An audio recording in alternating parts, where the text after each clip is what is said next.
Sate kajang bakal diwartakan sebagai makanan warisan negeri Selangor menjelang tahun hadapan. Menurut Exco Kebudayaan Negeri Selangor, Borhan Aman Shah, usul perwataannya akan dibawa Perbadanan Adat Melayu dan Warisan Negeri Selangor Padat ke mesyuarat Majlis Kerajaan Negeri dalam tempoh terdekat. Satu pasal nama dia tu. Ya, sate di mana-mana pun ada. Tapi diwartakan iaitu memang sate kajang ini bagi satu identiti dan kebetulan daerah kajang itu terletak di negeri Selangor. Jadi saya lihat sebenarnya nama kajang itu dan sate ini sebagai satu makanan rasmi di mana-mana negeri pun terdapat, tetapi khususnya di kajang ini akan menjadi satu tempat tumpuan pelancongan mana bukan saja digemari oleh masyarakat setempat oleh berbilang kaum Cina, India dan sebagainya, tetapi juga digemari oleh pelancong-pelancong daripada luar negara.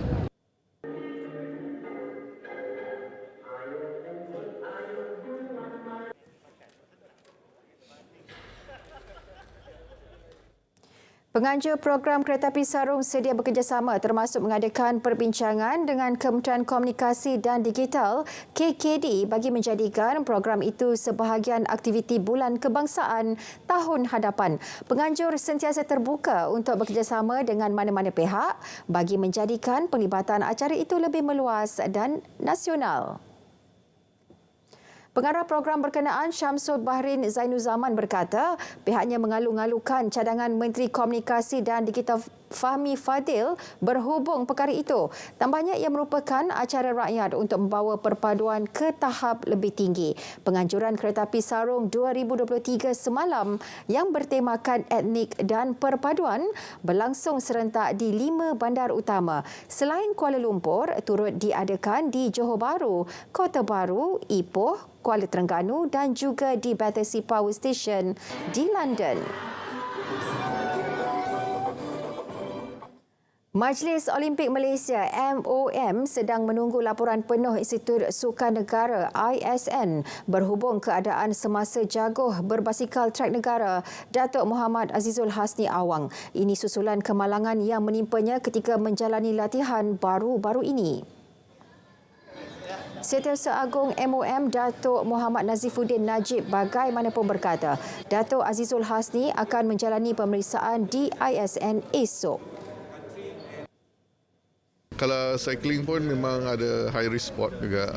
Kita pun tahu kadang ada berlaku keadaan di mana tergelincir atau jatuh. Tapi nasib baik dalam keadaan ini bukan jatuh yang kritikal. Cuma yang luka tu luka kulit dan kita nampak dia boleh buat recovery yang baiklah sebelum dia bertanding. Menurut Datuk Nazifuddin, atlet berusia 35 tahun itu kekal bersemangat dalam misi pemburuan pingat di Sukan Asia 2022 di Hangzhou, China. Beliau berkata demikian selepas Majlis Pelepasan Kontingen Negara ke Temasya berkenaan. Majlis itu disempurnakan Ketua Kontingen Malaysia, Datuk Chong Kim Fad di Majlis Sukan Negara MSN Bukit Jalil. Seramai 15 atlet kriket wanita berlepas ke Hangzhou sekaligus menjadi wakil pertama negara berlepas ke China. Semalam Datuk Azizul Hasni yang turut digelar The Pocket Rocketman berkongsi video memaparkan beliau terlibat dalam kemalangan ketika sesi latihan di Velodrome Nasional Malaysia dinilai.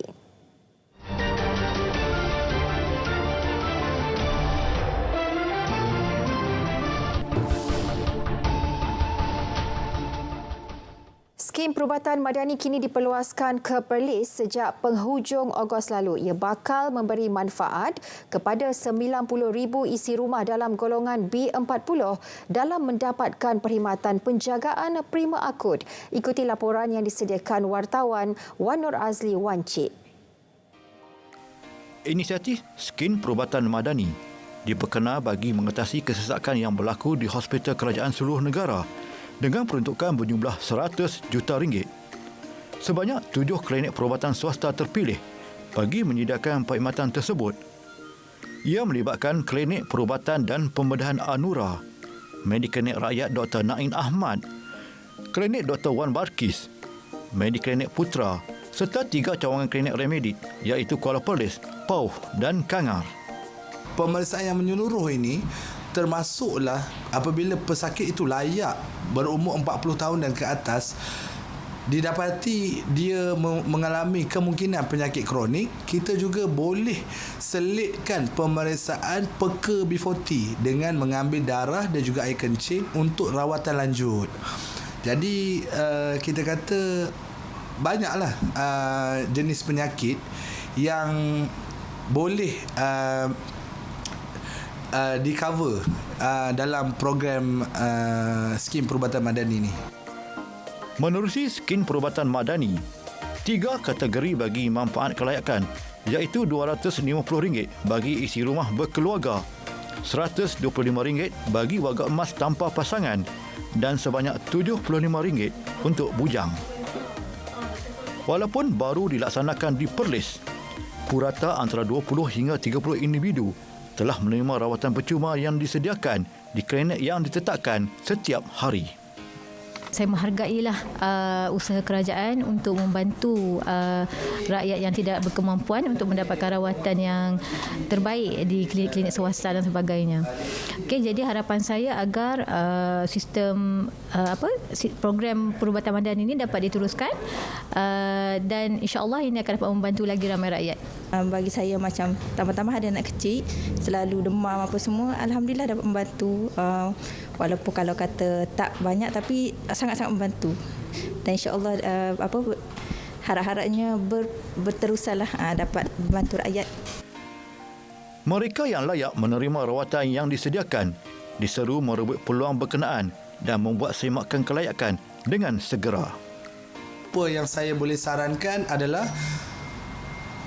daftar periksa skim perubatan madani di laman web skim perubatan madani di Protect Health. Masukkan IC anda, lihat kelayakan anda di situ. Jika anda layak, maka pilihlah klinik yang berdekatan. Inisiatif yang diperkenalkan membuktikan kerajaan PK dan sentiasa mengambil peduli kesihatan rakyat, khususnya di kalangan B40 bagi mendapatkan rawatan perubatan. Selain itu, penerima manfaat yang sebelum ini hanya bergantung kepada hospital dan klinik kesihatan kerajaan kini diberi pilihan bagi mendapatkan perkhidmatan di klinik swasta berdaftar.